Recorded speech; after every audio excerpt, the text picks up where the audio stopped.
नमस्कार। आप देख रहे हैं प्रथम पोस्ट और मैं हूं प्रवीण झा। बात बंगाल की ही करेंगे और बंगाल की बात इसलिए बहुत जरूरी है क्योंकि एक खास गैंग तैयार हो रहा है। अब आप कहेंगे ये गैंग कौन सा तैयार हो रहा है? तो ये वही गैंग है जो हर चुनाव नतीजे के बाद, जो कोई भी चुनाव नतीजे आते हैं उसके बाद ये गैंग एक प्रकार से एक्टिव हो जाता है। और वो गैंग किस रूप में एक्टिव हो जाता है? वो या तो बीजेपी को कोसने के लिए एक्टिव हो जाता है या फिर चुनाव आयोग पर हार का ठिकरा फोड़ने के लिए एक्टिव हो जाता है।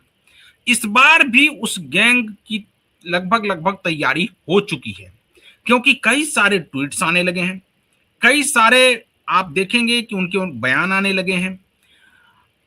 उनका एकमात्र मकसद है कि अगर बंगाल में ममता बनर्जी की हार होती है और भारतीय जनता पार्टी जीतती है तो भारतीय जनता पार्टी के नेताओं को तो वो बाद में कोसेंगे। सबसे पहले ठिकरा जो है वो चुनाव आयोग पर और ज्ञानेश कुमार पर फूटना तय माना जा रहा है। क्यों मैं ऐसा कह रहा हूं? क्योंकि कई सारे ट्वीट्स इस प्रकार से अभी सोशल मीडिया पर तेजी से अब वो वायरल भी हो रहे हैं और कहा यह जा रहा है उस ट्वीट में कि अगर सब कुछ पारदर्शिता के साथ हुआ हो और चुनाव फेयर तरीके से कराया गया हो, कोई धांधली ना हुआ हो, तो ममता बनर्जी को कोई भी बंगाल में नहीं हरा सकता है। यानी कि अभी से ये तैयारी शुरू हो गई है कि अगर हार होती है तो उसको कैसे दूसरे रंग में रंगना है, ये अभी से उसकी तैयारी शुरू हो गई है। इसी सब पर आज बातचीत करेंगे और इस बातचीत में वरिष्ठ पत्रकार संजीव प्रियदर्शी जी हमारे साथ जुड़े हुए हैं। संजीव जी, आपसे जानने की कोशिश करेंगे, हम ममता बनर्जी की बाइट भी दिखाएंगे अपने दर्शकों को और वो क्या कह रही हैं वो भी सुनाएंगे। लेकिन उससे पहले आपकी एक प्रतिक्रिया, ये जो सोशल साइट्स पर जो चल रहे हैं और खास करके आप देखिएगा कि कल जब से एग्जिट पोल आए हैं, उसके एग्जिट पोल के आने के बाद, क्योंकि सभी एग्जिट पोल में, ज्यादातर एग्जिट पोल में, एक दो को छोड़ दें तो ज्यादातर एग्जिट पोल्स में भारतीय जनता पार्टी को जीतती हुई दिखाई गई है। तो इस बार आपको क्या लगता है कि अगर भारतीय जनता पार्टी की जीत होती है और ममता बनर्जी की हार होती है तो ये गैंग जो एक्टिव है, इनका ठिकरा क्या ज्ञानेश कुमार पर फूटेगा क्या? नमस्कार प्रवीण जी, आपको और आपके दर्शकों को। जी। 2011 से ममता बनर्जी चुनाव लड़ रही है, जीत रही है, तो क्या पहले उसका क्रेडिट वो चुनाव आयोग को देंगी? 50 साल तक कांग्रेस ने इस देश में अखंड राज किया, क्या वो इसका क्रेडिट चुनाव आयोग को देंगे? क्योंकि ये जो रेड ग्रीन अलायंस है, लेफ्ट इकोसिस्टम है, ये बताया है कि Manohar Singh Gill, MS Gill election commissioner भी रहे और केंद्र में मंत्री भी रहे। और ये पुरानी बात नहीं है, ये मनमोहन सिंह के प्रधानमंत्री के काल में रिसर्च कर ले लोग। बिल्कुल। क्या तो इस हिसाब से ज्ञानेश कुमार जी को अगर कैबिनेट मंत्री भी बना दिया गया तो भी विपक्ष कुछ नहीं बोल पाए। अगर उस समय उसको एमएस गिल स्वीकार था तो आज ज्ञानेश कुमार क्यों नहीं स्वीकार? और बहुत से ऐसे लिस्ट, चीफ जस्टिस तक मामला जाता है, बिना लॉ के डिग्री के भी। हाँ, इसी देश में चीफ जस्टिस भी बनाए गए हैं। इसी देश में कांग्रेस ने चीफ जस्टिस भी बनाया, वो भी सीनियरिटी को इग्नोर कर। तो देखिए, ममता बनर्जी पहले ये क्रेडिट तो दें कि चुनाव आयोग ने 50 साल में एक ऐसा चुनाव कराया पश्चिम बंगाल में जिसमें कोई हिंसा नहीं हुई, कोई हिंसा नहीं हुई। और क्या इसका क्रेडिट नहीं मिलना चाहिए? हमने पिछले बार कवर किया था प्रवीण जी, लगता नहीं था कि पश्चिम बंगाल इस देश का हिस्सा है। पश्चिम बंगाल में लगता था घट रही थी, कोई संविधान नहीं, कोई संवैधानिक संस्था नहीं, लॉ एंड ऑर्डर नहीं। तो अगर ऐसा हो तो जितने भी राज्यों में भाजपा की सरकार है वहां विपक्ष का नाम लेवा नहीं बचेगा। अगर ममता बनर्जी वाला शासन बीजेपी लागू कर दे, ममता मॉडल, उसको ममता मॉडल ना कहें, निर्ममता मॉडल कहें, तो मैं गारंटी के साथ कहता हूं विपक्षी दल नहीं बचेंगे जहां भाजपा शासित राज्य है। बड़े नेता नहीं बचेंगे, कार्यकर्ता तो बहुत दूर की बात है। मुझे लगता है 500 से ज्यादा भाजपा कार्यकर्ताओं ने अपनी जान गंवाई है, इज्जत गंवाई है। बीजेपी कार्यकर्ता की बात करो, समर्थकों की तो आप काउंटलेस है। अब कहेंगे कहीं एफआईआर ही नहीं होता तो 50,000 लोग असम में क्यों भागे थे 21 के बाद? क्या आरजेडी समर्थकों को बिहार में भागना पड़ा नतीजों के बाद? क्या सपा समर्थकों को यूपी छोड़ के भागना पड़ा?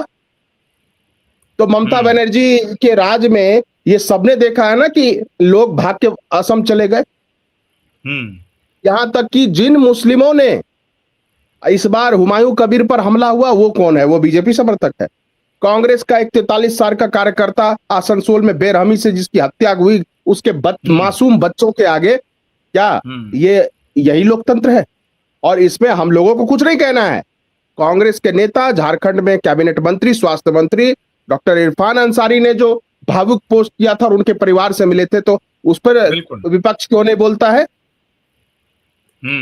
कहीं भी देखिए लोकतंत्र का मतलब क्या? एक प्रकार से संजीव जी ये माना जाए कि जिस प्रकार से खास करके बंगाल पुलिस, छोड़िए केंद्रीय रिजर्व पुलिस और केंद्रीय सुरक्षा बल, इस सबको छोड़िए, जिस प्रकार से कई सारे वीडियो वायरल हो रहे हैं कि जो बंगाल पुलिस है वो, उनको भी क्या ये आभास हो चुका है कि सरकार पूरी तरह से बदलने जा रही है और अब उनका जो रवैया है वो बिल्कुल ही बदला बदला सा नजर आ रहा है? निश्चित रूप से कुछ ना कुछ एहसास तो होगा। भवानीपुर में एक वीडियो वायरल हुआ जिसमें वर्तमान में जो मुख्यमंत्री हैं उनका भाई जो है चेयर पे बैठा है बीच रोड पे। अपने को भद्र लोग कहने वाला समाज, इतने साल से सत्ता में रहने वाला समाज, और वो बैठा है और पुलिस ने उसको एक डंडा भी मारा है। और आज लोग बहुत सारे कहते हैं गोदी मीडिया, बंगाल की मीडिया दीदी मीडिया है, वो खबर नहीं छापा गया। किसी ने बहुत छोटे से बॉक्स में दिया गया कि शांतिपूर्ण तरीके से चुनाव संपन्न हुआ, और बड़ा सा क्या है कि पैरामिलिट्री फोर्सेस ने यहां पीटा वहां पीटा, ऐसा किया वैसा किया, इसके वजह से ये हो गया। 93% 92.60 के आसपास शायद लास्ट अपडेट था चुनाव आयोग का सेकंड फेज में, 93% फर्स्ट फेज में। क्या इसका क्रेडिट चुनाव आयोग को नहीं जाना चाहिए? कहीं बम नहीं फटा पूरे बंगाल में दोनों चरण में, या एक आध जगह छुटपुट हिंसा हुई? इसकी कोई दीदी मीडिया इसकी चर्चा नहीं करता, बांग्ला मीडिया इसकी। और पता है क्या कह रहा है? आप हैरान रह जाएंगे। मैंने सुबह के वहां पे देखे, टेलीग्राफ जो अपने को बहुत प्रतिष्ठित अखबार अपने को मानता है और लेफ्ट इकोसिस्टम का सरताज है टेलीग्राफ, उसने छापा है कि ऐसा शांतिपूर्ण चुनाव और ज्यादा मतदान तो उत्तर कोरिया और रसिया में भी होता है। अच्छा एक बात बताइए, उत्तर कोरिया और रसिया में होता है, वहां तो विपक्ष नाम की कोई चीज नहीं, एक बात। लेकिन वहां जो चुनाव होता है तो सत्ता पक्ष के पक्ष में ही वोट पड़ता है। बंगाल में सत्ता पक्ष में कौन बैठा है? कौन बैठा है बंगाल में? अगर आप कह रहे हो कि, तो आपने बंगाल को रसिया उत्तर कोरिया अपने मुंह से घोषित किया है ना। विपक्ष तो वहां बीजेपी तो तानाशाह नहीं है। आपकी नजर में तानाशाह कौन होना चाहिए? ममता बनर्जी तो है। जब आप कह रहे हो कि रसिया, इसके अलावा आप देखिए ये जो छाती पीटने वाला गैंग जो है, ये जो एक्टिव हो गया है, ये छाती पीटने वाला गैंग हर चुनाव में इसी प्रकार से एक्टिव क्यों हो जाता है? और अगर अभी तो 5 राज्य के चुनाव है, कोई एक राज्य बंगाल तो है नहीं कि बंगाल के ही सिर्फ चुनाव है। कुछ लोगों, कई बड़े वरिष्ठ पत्रकार हैं, उनकी मैं कई पोस्ट को पढ़ रहा था, उसमें यह है कि कुछ तो वो बीजेपी की एक तरफ आलोचना भी कर रहे हैं, लेकिन दूसरी तरफ वो ये भी कह रहे हैं कि अगर भारतीय जनता पार्टी को अगर मान लिया जाए कुछ अलग तरीके से, यानी कि अलग तरीके का मेरा मतलब कहने का ये है कि अगर कुछ उसमें मैनिपुलेशन करने का भी हो तो वो दूसरे राज्यों में भी, तो तमिलनाडु में भी कर सकती है। केरल में भी कर सकती है, वो सिर्फ बंगाल में ही करेगी क्या? क्या सिर्फ बंगाल को जीत लेना है, तमिलनाडु को और केरल को छोड़ देना है? ये जो तर्क है, इस तर्क को आप कैसे देखते हैं? देखिए, लोकतंत्र में जनता मालिक है। जनता ने उस पूरे इकोसिस्टम को, उसके वन साइडेड सेकुलरिज्म को, वन साइडेड लिबरलिज्म को नकार दिया है। हर जगह नकार दिया। वही सिस्टम चर्चा क्यों नहीं करता है कि हिमाचल में ब्यूरोक्रेट्स की सैलरी 30% काट दी गई, मुख्यमंत्री और मंत्रियों की सैलरी 50% काट दी गई है। तो क्या इकोनॉमिक क्राइसिस में हिमाचल क्यों आया, इस पर वो सिस्टम क्यों नहीं चर्चा करता है? मैं ये कह रहा हूं, यही सिस्टम तब क्यों मौन था जब खेला होबे का गाना बजा बजा कर गांव से लेकर शहर तक में उत्पात मचाया गया। चुन चुन के विपक्षी दलों के समर्थकों और कार्यकर्ताओं को बंगाल में निशाना बनाया गया। और वो दास बेचारे दलित समाज के थे जिसको मारा गया। एक दीपू दास को बांग्लादेश में मारा गया था और वो हरिदास थे जिसको पश्चिम बंगाल में मारा गया था। तब क्यों चुप्पी थी? बेलाडांगा पर क्यों चुप्पी थी? बेलाडांगा वाले घटना पे क्यों चुप्पी थी? बहुत सारी ऐसी घटनाएं हुई है। इधर ही तो दंगा हुआ, ओपनली दंगा हुआ और दंगाई अपने कपड़ों से पहचाने जा रहे थे। और फिरहाद हकीम जो बॉबी है, जिसको सेकुलरिज्म का प्रतीक बताती है ममता दीदी, उसके बयान आप देखिए। वो बयान क्या कहता है कि हमारी आबादी बढ़ेगी तो हम यहां सरिया लॉ लागू करेंगे। उसका बयान है, सार्वजनिक बयान है, सरिया लॉ लागू करेंगे, इस्लामी शासन लागू करेंगे। ये उसका बयान, ये वहां सेकुलरिज्म का चेहरा है फिरहाद हकीम। चलिए उसके बाद थोड़ा सा आपको रोकेंगे। ममता बनर्जी की एक बाइट है हमारे पास, वो बाइट हम अपने दर्शकों को कुछ सुनाते हैं। हालांकि वो बहुत लंबी बाइट है, लेकिन उसके कुछ हिस्से को आपको सुनाएंगे और उसके बाद उस पर आपकी प्रतिक्रिया लेंगे। तो पहले हम अपने दर्शकों को ये बाइट सुना देते हैं। আমি বাংলার মামাটি মানুষকে অনেক আমার প্রণাম সালাম জোহার এবং জয় জিনেন্দ্র আমি সব কিছু জানাচ্ছি। সত শ্রী আকাল জি। আপনারা সকলে ভালো থাকুন, সুস্থ থাকুন। আপনাদের প্রতি আমরা খুব কৃতজ্ঞ। এত রোদ্দুরের মধ্যেও এবং সব কিছু অত্যাচার সহ্য করুন আপনারা যেভাবে ভোট দিয়েছেন লাইনে দাঁড়িয়ে, আপনাদের কাছে আমরা খুব কৃতজ্ঞ।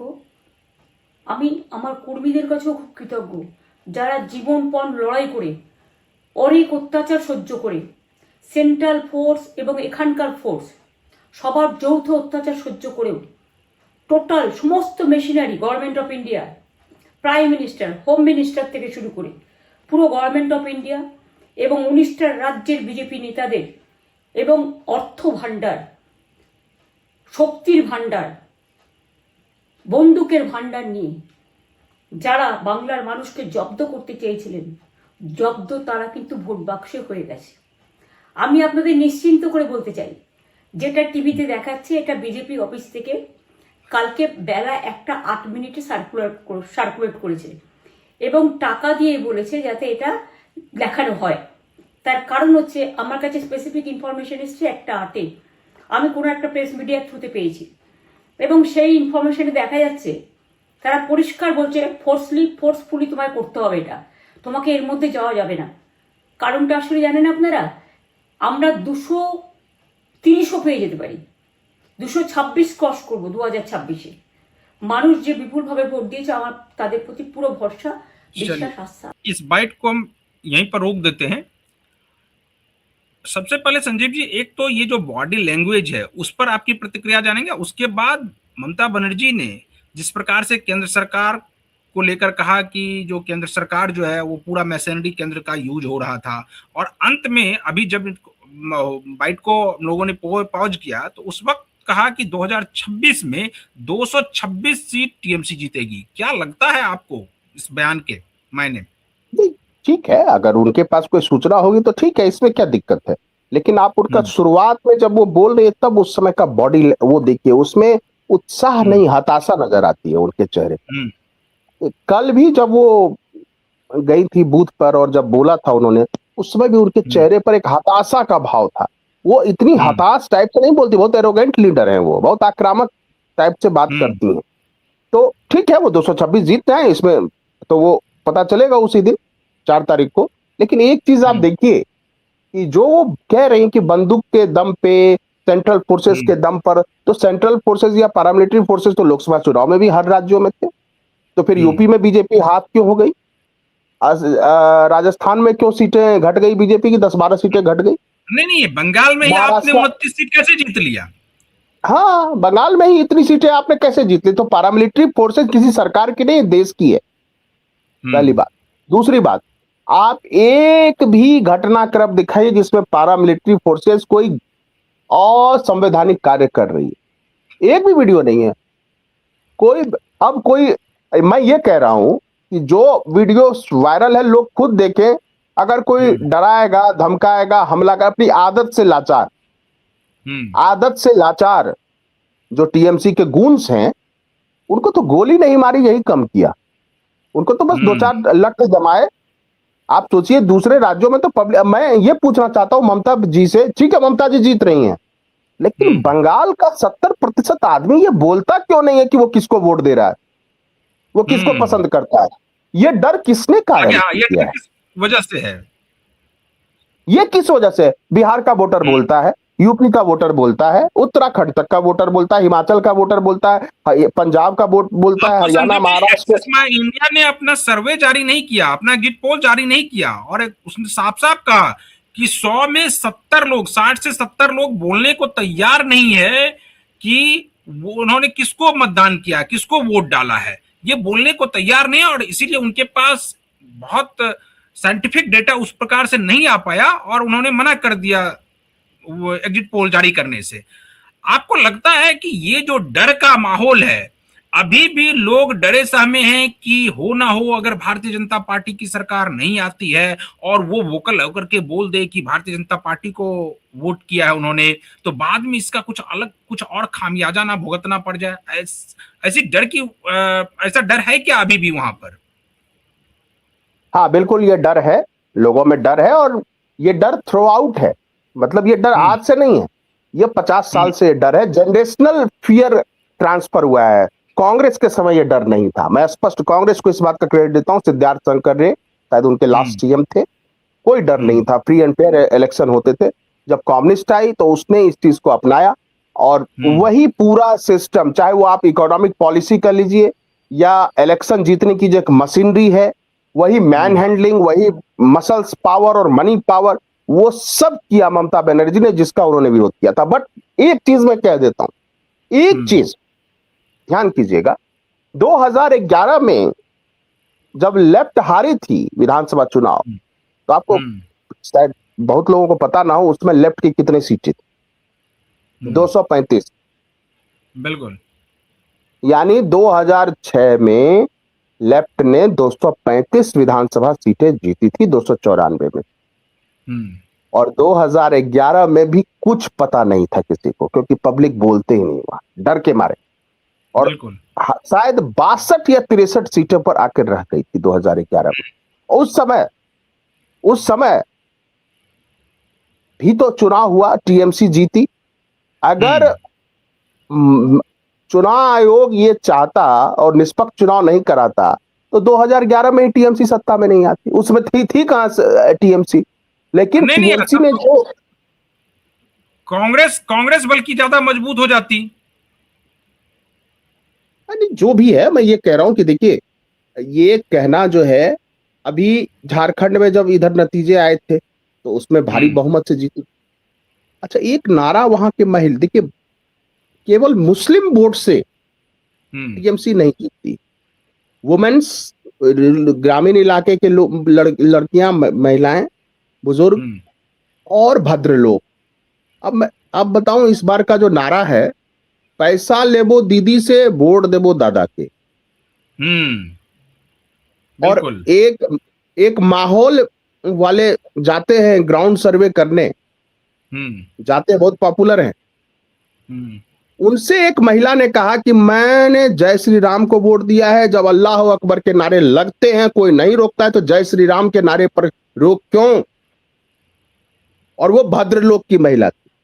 और माहौल क्या है वाले के मुंह से कुछ नहीं फूटा। अब मैं अंतर बताता हूं माहौल क्या है वाले में। जब वो बिहार में गए थे, और कोई भी दर्शक देख सकता है, जब वो बिहार में गए थे तो हर जो माइग्रेंट लेबर वहां जाता था, आता था, उससे पूछते थे, यहाँ आप क्योंकि आपको तो इतने साल में रोजगार नहीं मिला, ये नहीं मिला, वो नहीं मिला। और इस बार बंगाल का आप रिपोर्टिंग देख लीजिए, लाखों लोग वापस लौटे हैं ट्रेन में, और वो उसमें मध्यम वर्ग भी है, लोअर क्लास भी है, इकोनॉमिकली मैं कह रहा हूं, कास्ट रिलीजन की बात नहीं कर। किसी से माहौल बनाने वाले ने ये नहीं पूछा कि क्या आपको ममता राज में रोजगार नहीं मिला। ये कौन सी पत्रकारिता है? आप वहां घूम घूम के पूछ रहे थे कि बीजेपी जेडीयू के शासन में आपको नहीं रोजगार मिला तो आप क्यों देंगे वोट उसको, और आप ममता राज में उस इकोसिस्टम का पार्ट हैं। और आपने एक बार भी नहीं पूछा कि आपको ममता सरकार में 15 साल में 16 साल में क्यों नहीं नौकरी मिली। तो ये कैसी पत्रकारिता हो रही है? चलिए, मैं ये कह रहा हूं कि नापने का एक ही तरीका है, जो साइलेंट है वो ममता विरोधी वोटर है, क्योंकि साइलेंट वोटर्स की अगर संख्या ज्यादा है, मैं इंडिकेशन बता देता हूं 2-3, और कोई भी उसको देख सकते हैं। जो साइलेंट वोटर है वो अपोजिशन को वोट देगा, क्योंकि बीजेपी से वहां डरने की जरूरत है। यानी वो टीएमसी का विरोध नहीं करना चाहता है, वो मुसीबत नहीं मोल लेना चाहता। एक बात। दूसरी बात, जो भी आप देखिए, कल जब चुनाव हो रहे थे पूरे साउथ बंगाल में लोग क्या कह रहे थे, 50-50% की लड़ाई, और पहले कोई लड़ाई नहीं थी वहां पे। और तीसरी बात, तीसरा इंडिकेशन, जाइए जितनी भी बाइटें सुनते हैं साउथ बंगाल के लोगों की, वोटरों की, जो वोट दे रहे थे, वो जो भी पैरामिलिट्री फोर्सेस और प्रिपरेशन और चुनाव आयोग की तारीफ कर रहे थे, वो ममता बनर्जी का ही विरोध कर रहे थे, क्योंकि ममता बनर्जी बार बार, और वो ऐसे कह रहे हैं कि वो इस देश से अलग, उनको तो ख्वाब है कि बांग्लादेश और पश्चिम बंगाल एक होकर वो प्राइम मिनिस्टर बन जाए, लेकिन ऐसा नहीं होगा। बिल्कुल। वो ग्रेटर बांग्लादेश में उनकी औकात चूहे के बराबर नहीं है किसी हिंदू लीडर की। अल्टीमेटली यू आर ऑल्सो काफिर। जिहादी लोगों के बारे में, कॉमन मुस्लिम के बारे में नहीं बोल रहा हूं, लेकिन भद्र लोग जो इतना पढ़ा लिखा वर्ग है, क्या उसने देखा नहीं बांग्लादेश में आप जो बांग्ला राष्ट्रवाद का नारा देते थे, जो शेख मुजीबुर रहमान के मूर्तियों पर यूरिनेट किया गया, उसके धान मंडी के घर पे हमला किया गया, और 400 से ज्यादा हिंदू महिलाओं की बॉडी बरामद हुई एक साल में, मंदिरों पर हमला हुआ। क्या वो भद्र लोग ने नहीं देखा प्रवीण जी? मुझे लगता है बांग्लादेश में जो हिंसा हुई उससे भद्र लोग का, कि जो बहुत ज्यादा सेकुलरिज्म, उनका भ्रम टूट गया, उनका भ्रम टूट गया। इसलिए देखिए 156 से 60, मैं बता रहा हूं बस लास्ट लाइन। देखिए बीजेपी 294 सीट पर नहीं लड़ रही है बंगाल में। आप पूछिएगा क्यों? 70 सीट पर वो लड़ ही नहीं रही है। एक तरह उसने ताकत कुछ नहीं, क्योंकि वो मुस्लिम बहुल सीट है, वहां वो कुछ भी नहीं कर पाएगी। वो लड़ रही है 224 सीटों पर, और उसमें से बीजेपी के लोगों का ये दावा है, और कोलकाता मेरी बातचीत हुई थी कुछ लोगों से, तो वो 156 से 160 का आंकड़ा बता रहे हैं, और सेकेंड फेज में वो 61 सीटें बता रहे हैं साउथ बंगाल में वो जीतेंगे, और 90-95 से 100 तक जो है वो जीतेंगे नॉर्थ बंगाल में, और नॉर्थ बंगाल में कोई बड़ी बात नहीं उनकी। और ये हर सर्वे दे रहा है 95 के आसपास, 97 के आसपास नॉर्थ बंगाल उनका गढ़ है एक तरह। तो आप जोड़िएगा तो 155-56 का आंकड़ा चला जाता है। और अगर साउथ बंगाल में एंटी दीदी लहर है तो फिर क्या आंकड़ा जाएगा, गॉड नोज।